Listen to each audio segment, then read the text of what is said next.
এ বিষয়ে বিস্তারিত জানাতে কলকাতা থেকে যুক্ত হচ্ছেন সহকর্মী দীপক দেবনাথ। দীপক, আপনার কাছে জানতে চাই, হুট করে আসলে কেন মমতা বন্দ্যোপাধ্যায়ের ব্যক্তিগত নিরাপত্তা কর্মীদেরকে সরানো হলো এবং নতুন করে যেসব নিরাপত্তা কর্মীদের নিয়োগ দেওয়া হয়েছিল তাদের নিতেই বা তৃণমূল অস্বীকৃতি কেন জানিয়েছে? আর সাথে এই বিষয়টিও একটু জানাবেন যে বর্তমানে আসলে নিরাপত্তার জন্য কি কি ধরনের ব্যবস্থা তৃণমূল নেবে।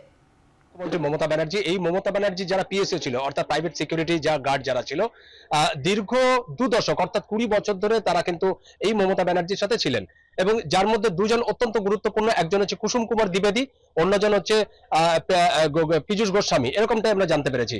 এবং তাদেরকে নিয়োগ দেওয়া হয়েছিল কিন্তু আজ থেকে প্রায় 20 বছর আগে। 20 বছর ধরে তারা কিন্তু এই দুজন এই মমতা ব্যানার্জির সঙ্গে ছিলেন, ব্যক্তিগত নিরাপত্তারক্ষী ছিলেন। কিন্তু গতকাল রাত থেকে হঠাৎ করে তৃণমূলের যে সাংসদ ডেরেক ওব্রায়েন, তিনি একটি অভিযোগ করেন।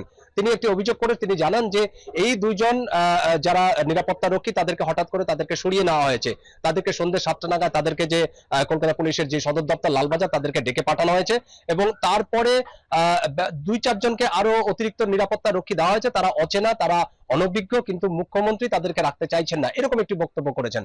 এবং তারপরে আমরা দেখলাম যে একটি বেসরকারি সংস্থা থেকে 2জন নিরাপত্তারক্ষী মমতার বাড়িতে নিয়োগ দেওয়া হয়, এবং কার্যত গতকাল রাত্রে আমরা দেখেছিলাম সেটি ফাঁকা।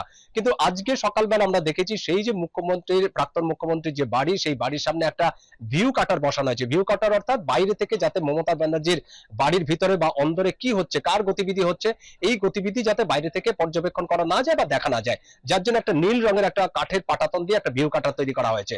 এবং রাজ্য সরকারের তরফ থেকে যেটি বলা হচ্ছে, বা বিশেষ করে রাজ্যের যে ক্যাবিনেট মন্ত্রী দিলীপ ঘোষ, তিনি যেটি বলেছেন যে এটি একটি নিয়ম পরিবর্তন বা রুটিন মাফিক পরিবর্তন।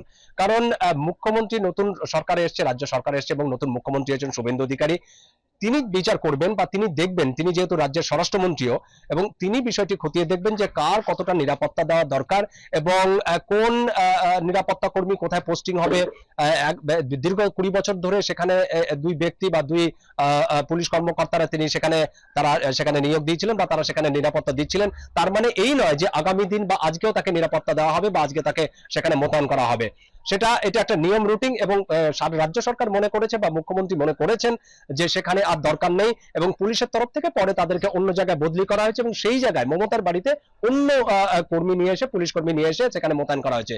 কিন্তু মুখ্যমন্ত্রী মমতা ব্যানার্জি, যে সাবেক মুখ্যমন্ত্রী যে মমতা ব্যানার্জি আছেন বা তৃণমূল নেত্রী, তিনি ওই নিরাপত্তারক্ষী মেনে নিতে রাজি নন, এবং সেই কারণেই কিন্তু গতকালকে রাত্রে দেখছি একটা টানটান উত্তেজনা ছিল। এবং এটাও দেখেছি যে তৃণমূলের যারা নেতাকর্মী ছিল বা কর্মী সমর্থক ছিল, তারা কিন্তু ওই খবর পেয়ে রাতে চলে আসেন, এবং মুখ্যমন্ত্রীর বাড়ির সামনে যেটি আছে সেখানে কিন্তু গার্ড দেন। তারা বলছেন যে তারা মুখ্যমন্ত্রীর বাড়ি, সাবেক মুখ্যমন্ত্রীর বাড়িতে তারা পাহারা দেবেন। এবং এই যে ডেরেক ওব্রায়েন, যিনি তৃণমূলের সাংসদ, তিনি তার যে ব্যক্তিগত গাড়িটি, সেই গাড়িটি কিন্তু সাবেক মুখ্যমন্ত্রীর মমতা ব্যানার্জির বাড়ির সামনে রেখে দেওয়া হয়, যাতে কেউ ঢুকতে না পারেন। এবং আজকে সকালবেলায় দেখলাম যে যে সাবেক মুখ্যমন্ত্রীর বাড়ির সামনে যে গেটটি, সেই গেটের সামনে কিন্তু একটা নীল রঙের কাঠের পাটাতন দিয়ে সেটিকে ঢাকানো হয়েছে, বাইরে থেকে, রাস্তা থেকে, যাতে ভিতরে কি হচ্ছে, কারা প্রবেশ করছে, কারা বেরোচ্ছে, সেটি কিন্তু যাতে না বোঝা যায়। কিন্তু এটি নিয়ে একটা রাজনৈতিক মহলে চাঞ্চল্য ছড়িয়েছে। তৃণমূলের পক্ষ থেকে বলা হচ্ছে, বিশেষ করে ডেরেক ওব্রায়েন গতকালও বলেছিলেন, টুইট করেছিলেন, তিনি বলেছেন যে এটি একটি রাজনৈতিক প্রতিহিংসার একটা উদাহরণ বা রাজনৈতিক প্রতিহিংসার চেহারা নিয়েছে। কারণ রাজ্যে যখনই সরকার বদল হয়েছে তারা রাজনৈতিক প্রতিহিংসা করছেন, যদিও বিজেপির তরফ থেকে বলা হচ্ছে যে এটি কোনো রাজনৈতিক প্রতিহিংসার বিষয় নয়। কারণ যাদের নিরাপত্তার দায়িত্বে রয়েছে তারা এক্ষুনি থাকবেন কিনা বা আগামী দিনে থাকবেন কিনা, সেটি রাজ্যে পুলিশের যে সিকিউরিটি সেটা ঠিক করে। তারা ঠিক করেছেন যে এই মুহূর্তে তাদেরকে বদলি করা হবে, নতুন করে নিরাপত্তারক্ষী সেখানে মোতায়েন করেছে, কিন্তু সেটি মমতা বন্দ্যোপাধ্যায় কিন্তু তাকে মানতে রাজি নন। কলকাতা থেকে সরাসরি যুক্ত হয়েছিলেন সহকর্মী দীপক দেবনাথ।